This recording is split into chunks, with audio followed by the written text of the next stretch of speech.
And on the one and only tonight, growing concern for residents in Fort Lauderdale as they continue to stare at a massive eyesore on the water here. An abandoned boat has been leaking oil for the past 3 months. And the owner is all the way in Louisiana. Local 10's Roy Ramos has more on when crews will be able to remove the wreckage. We're actually standing in the city of Fort Lauderdale, but where that boat is docked, well, that is the town of Davie. In fact, you could probably see workers with the Department of Environmental Protection now pumping fuel out of that vessel, and that is the concern that residents had, that fuel would start to spill into this waterway. It's more than 80 feet long, it's abandoned, in no condition to be on the water, and it's proven to be a blot on the landscape of this pristine Lauderdale Isles community. Yet, this vessel has sat covered in spray paint for the past 3 months by someone who residents tell me at one point was living on it. While it clearly is unpleasant to look at, the concern now, it's listing and destroying the environment of the South New Fork River where it sits. Now we're in June.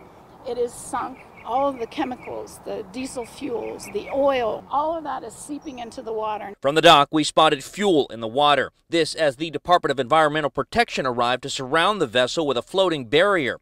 Workers told me as they tried to contain the spill, they were removing what was left of the fuel still on board. The smell is horrendous. It's affecting not only, the fish, but, the plants that grow in the water. So why hasn't it been removed? I spoke with dock owner Howard Rosenberg, who told me the owner of the vessel, who we learned is Louisiana resident Kenneth Wright, stopped paying rent for the dock back in August and filed for bankruptcy in February. Mr. Wright's an attorney up in Louisiana, and why he had this boat here doing nothing, you have to ask him. Meanwhile, violation notices from FWC could be seen on the hull. The town of Davie, where the boat is docked, now also investigating, but it's residents with this message to the owner of the derelict vessel who's left them dealing with his mess. You need to get this boat out of the water. As we come back out to that derelict vessel right there and the crews continuing to pump that fuel out, I can tell you that I did reach out to attorneys who were representing Wright. They tell me that they will return my calls at a later date.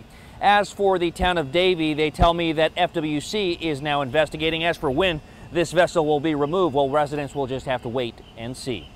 For now, here in Fort Lauderdale, Roy Ramos, Local 10 News.